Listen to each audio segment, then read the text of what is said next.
Hey, what's up? John Sonmez from simpleprogrammer.com. So I just want to do a quick video because I got a question actually from a friend of mine, Josh, and I figured rather than just answering this email from him individually, maybe I should just do a video about this because I'm sure some other people would be interested in this as well. So Josh was wondering whether or not walking on a treadmill would be just as effective as basically cutting calories, like at a deficit. So basically what he's trying to do is lose about 1 pound a week. And so his BMR says, base metabolic rate says that his calorie burn per day, oh, by the way, if you're wondering why my voice is so weird, it's because I've been yelling all week at a Tony Robbins event. Again, I'm going to do a video and talk about that. But anyway, so his BMR, I think he said 1750 calories is what his base rate is. Yeah, he's kind of a small guy. so that's where he's at. So it actually makes it really difficult, right? And because you can't eat a lot, right? And you're gonna have to cut down really low in order to lose, right? To be in a deficit. So he said that before what he did was he did like a deficit of, I think he was going for 500 calories. So he was at like 1,200 calories or so around that. And that was brutal.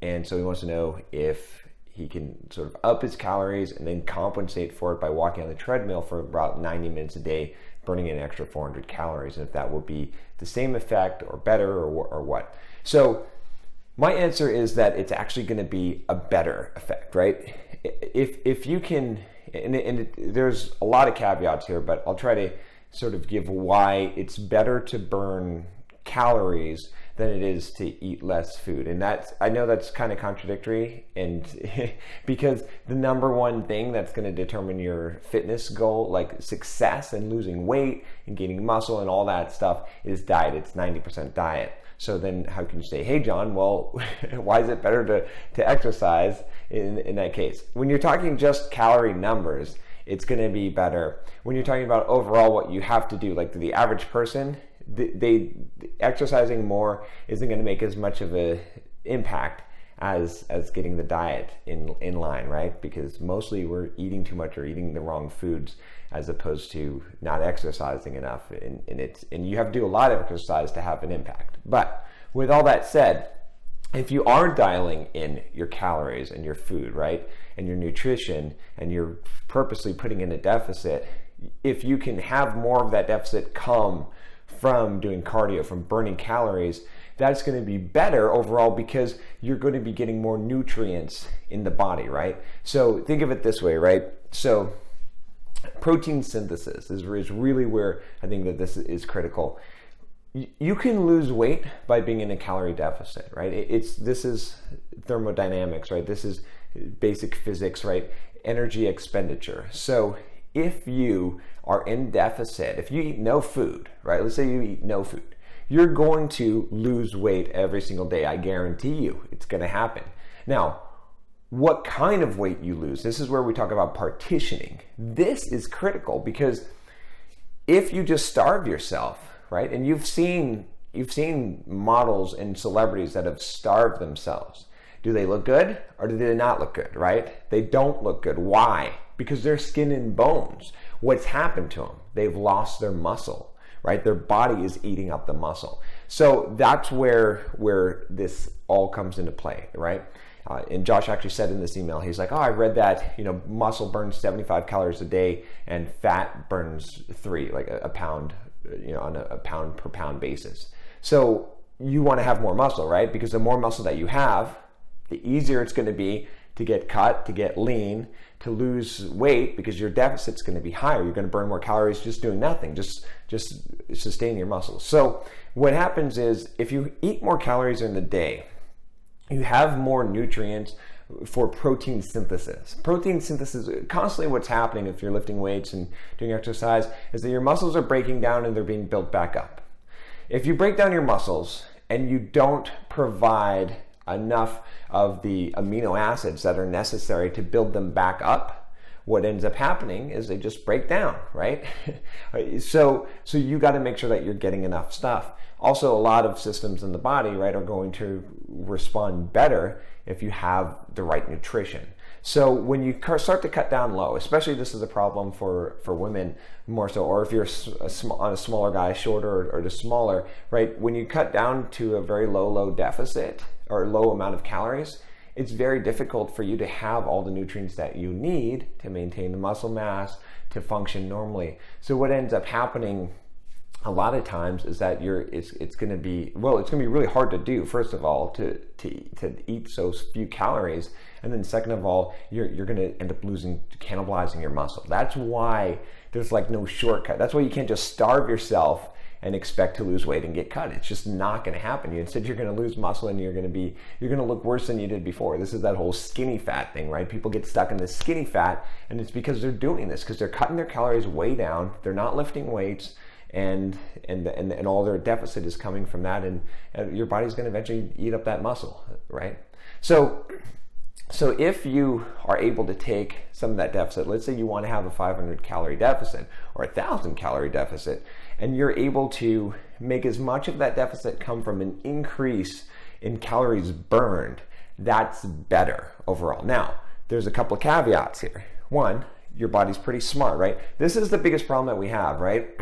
Our bodies try to be in an equilibrium state. And this is true. Like, I mean, this is like a law of nature, right? Everything seeks to be in an equilibrium state. And so your body is trying to keep where it's at. It's trying to survive and not lose weight.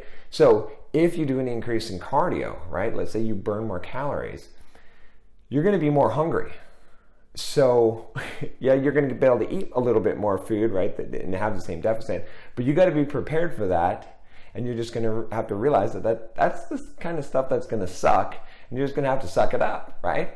So, but as long as you're mentally aware of that ahead of time, and you can stop that compensation mechanism. Because if you just start doing more exercise, and this is where a lot of people go wrong, is they're not tracking their calories, they're not eating necessarily healthy, they're just adding more exercise.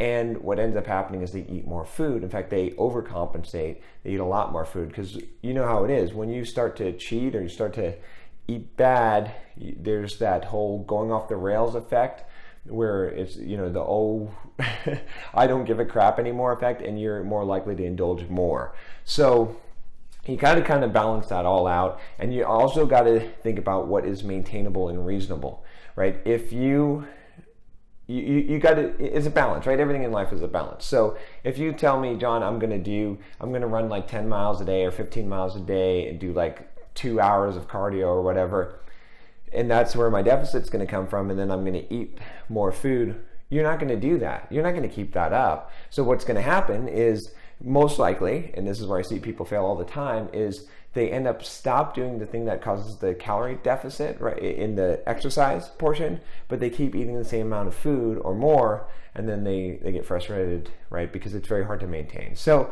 ultimately, you want to have a balance, right?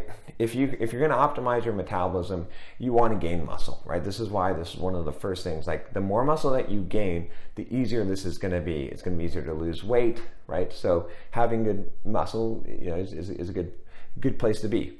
Then you got to get your calories in line, and if you can make more of the deficit come from exercise, great, but make it reasonable, right? Something that you're going to stick with every day. Again, I don't know, 90 minutes on treadmill a day, that sounds like it might be a little bit high to commit to, but if you can commit to it, if you're very adamant and you're going to commit to it, then sure, then go for it. Anyway, so hopefully that helps anyone out there who's wondering that same thing, and hopefully, Josh, I've answered your question. Must be a little bit weird, like you're probably expecting like an email from me, and here's a video, and but I'm sure you don't mind having everyone share in this. If you've got any questions for me, I know some of you are like, John, stop making fitness videos. Well, you know what? I'm going to do it. I'm just not going to do it all the time. So if someone has a question, I'm going to help in this area, but we'll still be mostly programming related stuff. But anyway, because it's important, and a lot of people ask these questions. So hopefully that helps. I think it's a good plan, like I said, to try and make sure that the cardio that is a deficit. I do think it is tough at what's it, like 1750 to lose a pound a week. A pound a week is it's gonna, okay, I just have to say this: no matter how you do it, it's gonna suck, it's gonna hurt, you're gonna be hungry, right? So you can do it, but it's gonna hurt. Like half a pound a week is probably what I would aim for, but I'm not, I don't want to limit you. Like if you feel like you can do it, go for it, but just recognize that maybe you would have to reset that goal if it becomes too difficult, because you don't want to just give up, right? It'd be better.